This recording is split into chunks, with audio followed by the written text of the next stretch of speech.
Today I have the great pleasure of hosting a panel of some very distinguished leaders in the forestry reform sector in Indonesia.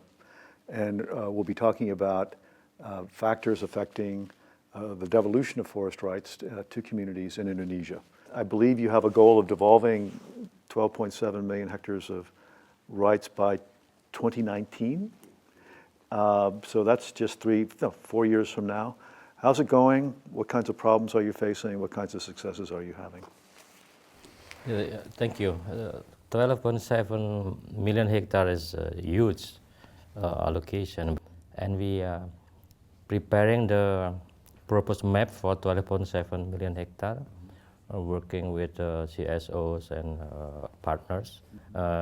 This map is including the area of production forest, which is free from permit, also in protection forest, and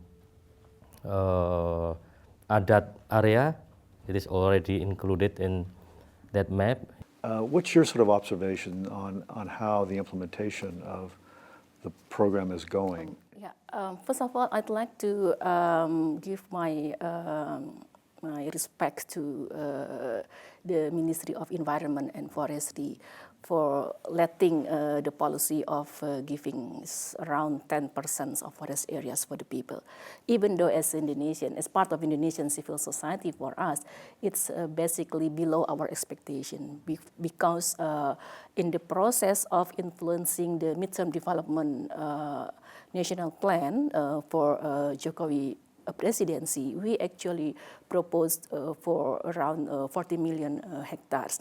Why? Because we know that the imbalance of land control in and outside forest areas in Indonesia is very, very, it's very, very sharp. So we can see that, for example, in the production forests, it's a little less than 3% of the forest allocated for the people. It means that more than 90% allocated for the companies. So the issue of poverty, the issue of human rights violation, and many other issues happened in this area. So we need to stop this problem. The existence of the map is very, very important. And to produce the map, it means that we need to negotiate between the government and the people, and also among the people themselves. What's the perspective from the indigenous communities that you're working with respect to how the process is going? Okay. First, we understand that indigenous right is constitutional right in Indonesia. And our constitutions also say that indigenous right is human right. Yeah. The challenge for us right now, because we don't have the administrations for that kind of rights for 50 years already, and we don't have the operational procedure to, for example, to register that right. Yeah. So we have to start from zero in terms of the administration systems and also institutional arrangement. So what we need right now, not only political will from the presidents, but it's also how the president's leadership to reform the bureaucracy.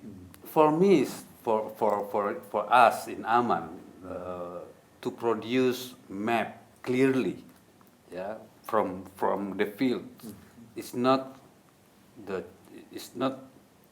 difficult. Yeah, now we already mapped almost 10 million. This is a map of, yeah, of rights? Yeah, of the indigenous territory, yeah, indigenous communities. And so on. Yeah, so we also believe that if with these governments, what do you call it? Ask help from peoples like us, indigenous peoples. I think 12.7 million is not too heavy if we put it in our shoulder together. Not only governments, but also civil society, indigenous peoples. From our optimistic view, even we can get there in 2019 19 with 40 million hectares. Yeah. For indigenous peoples itself, because we already start since 15 years ago with mapping. We just need a place where to put this map and who will verify the data, you know. And that's all. And then if there is a conflict, yeah, claim there, let's work together to find out the way, you know. So You're building a new architecture of forest governance, that it involves community rights, it also involves local government. And, it's regulations are clearly part of that, but it's a whole new structure. Right. It seems like it's needed, but is it being conceived as in that way? What is interesting is when we, especially in the social forestry context, we revise the regulation by involving many series of dialogue with the civil society, with CSOs and other partners, also across echelon one in the Ministry of Environment and Forestry. So this is the new culture, and that is very important.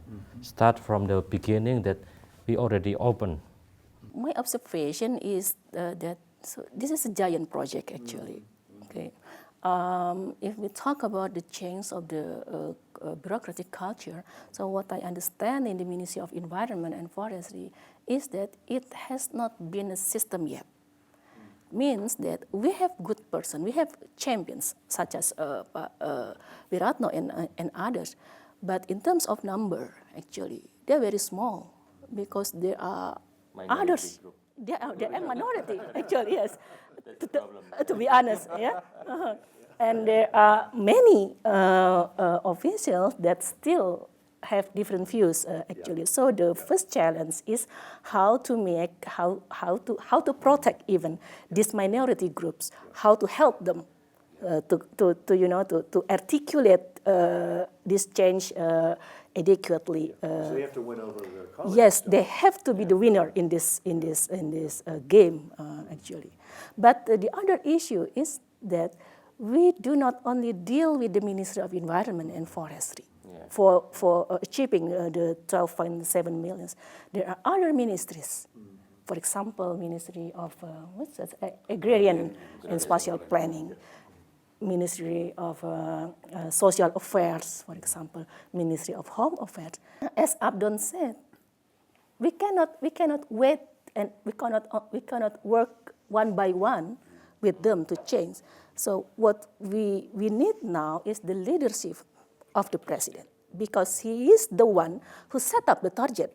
He is actually, the 12.7 million is his target. So he needs to be responsible for the target by leading this process, by asking other ministries to do that work properly, and also to ask local governments to be, in conformity with this policy will.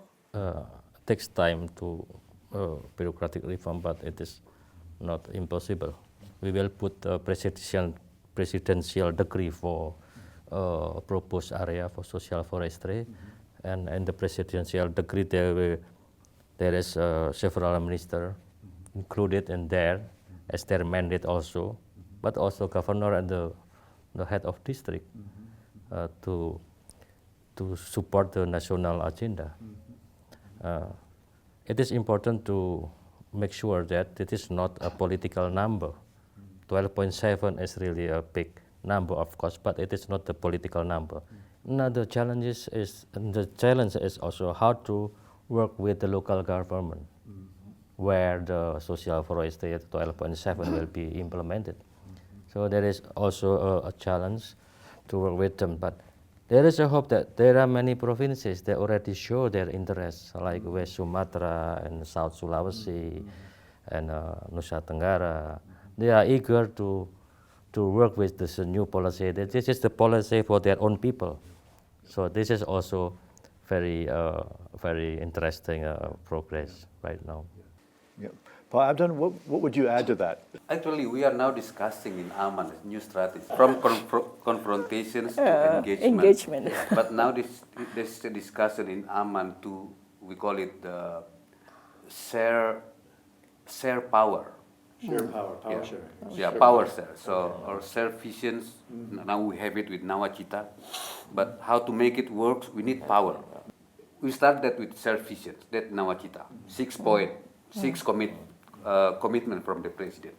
But we have to become together from the enemy to be dialogue and then work together.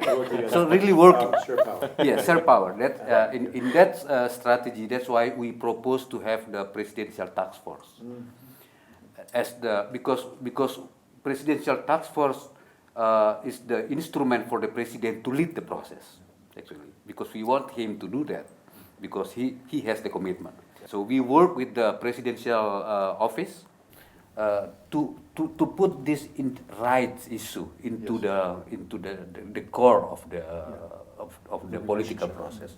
What we are doing with Wiratno and also with Abdon is to to continuously talk each other. We know that sometimes we are different, but that doesn't matter because we can learn each other. We as a civil society, we also need to understand about the way of the bureaucracy work, because we cannot propose, it's like ideas from the sky and then ask them to implement. Like if this does not happen with their organizational structure, with their authority and also task. And for the civil society, the challenge is how to transform the ideology into practical steps that can be adopted easily by the government.